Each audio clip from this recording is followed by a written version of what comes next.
So, SAULT are a group that I was aware of, but not too familiar with their music. I knew about Inflow and Cleo Soul being in the band, but also we've got Chronix here, an artist I quite like, Kid Sister, Kadink, Clark, and Jack Peñate.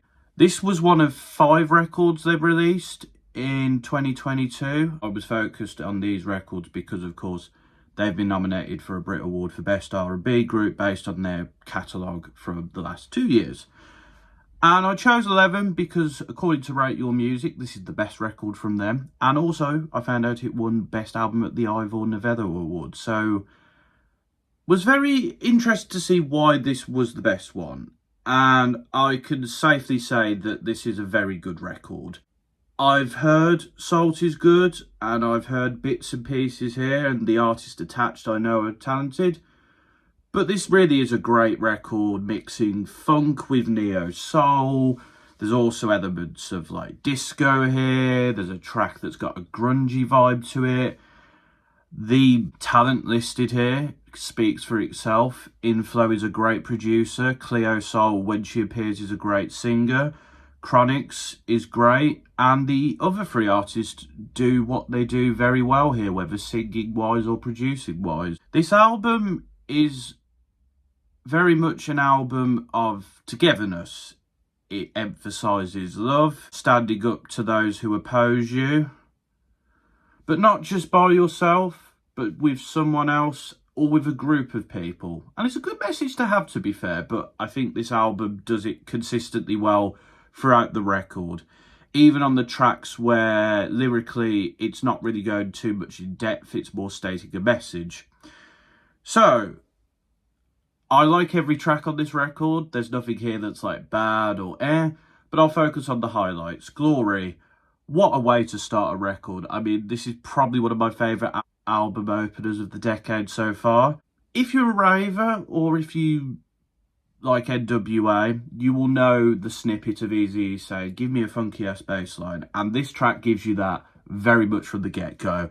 It really just has you standing to attention. Every voice here has an impact and a powerful presence. I think Chronix probably stands out to me the most because he goes the most in depth with the message, but everyone here is great. And as I said, it talks about love, unity, standing tall. It's a fantastic start to this record. It's really great. Together kind of goes in a bit of a completely different direction for the rest of the record. It's got that funk element to it, but it's more of like a disco vibe. The guitar playing throughout this track is absolutely immense. I've got to say, the guitar is probably the instrument that stands out on this record. It's used very well pretty much every track it's on. It adds this ferocity to it, which matches performance of the singers here.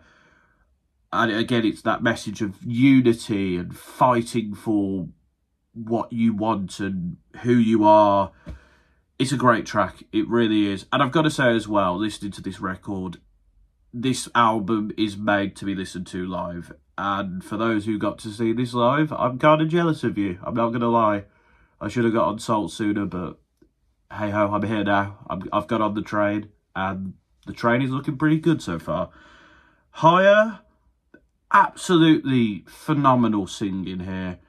It really bugged me because I tried research. I was like, who is this? Who is singing? So I wasn't 100% sure. And I couldn't find it. I went on Reddit, I went on Genius, I went on Wikipedia, I couldn't find it. But whoever is singing here, like, damn, those are some vocal chops. They really are. And especially on the high notes. Whew. Fantastic stuff. It fits well over this like funky neo-soul instrumental. It's just so danceable, it's just so fun.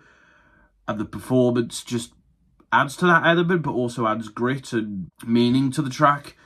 Whew, fantastic song. Jack's Gift, for the most part, is this like tranquil, nature-esque instrumental. It's just so peaceful and calming. It really just has you like sort of like loving life, but also just like chill as well. And then you get this spoken word segment, which adds to the meanings of the album. This is a really more quieter, more focused moment, and does that well. River, the electric guitar here is subtle, but it commands your attention. pretty much from the get-go. The soulful vocals here, they're on point as well. It's like that condiment that adds a little extra to your food, whether it's like spice or flavouring. It just takes it to that next level. And as we get towards the last segment of the track, you get the cymbals and the drums in, the guitar goes the extra level, the singing goes the extra level, and it just concludes this track in a fantastic way. And yeah, arguably River could have closed the record, but we will get to the closer, because that is The Circle. And it does close the record nicely. It's got this quite chilled rock instrumental. It's got like an element of grunge to it, but not like the full-on grittiness of grunge. But it's got a grunge feel to it. I don't know how to explain it, but like it feels kind of grungy, but without like the full-on ferocity of grunge. The vocals here are just really, really fitting and concluding this album with sort of a message to that special someone in your life who completes you, is The Circle. Includes the record very well. SAULT-11, SAULT. I can see why this is highly praised. While this may be the quote-unquote best record, critically speaking, I am still very excited to listen to the rest of SAULT's back catalogue. And yeah, this is a really great record, and I think it ticks pretty much all the boxes here of how to make a great album. So, yeah, I don't have too much more to add.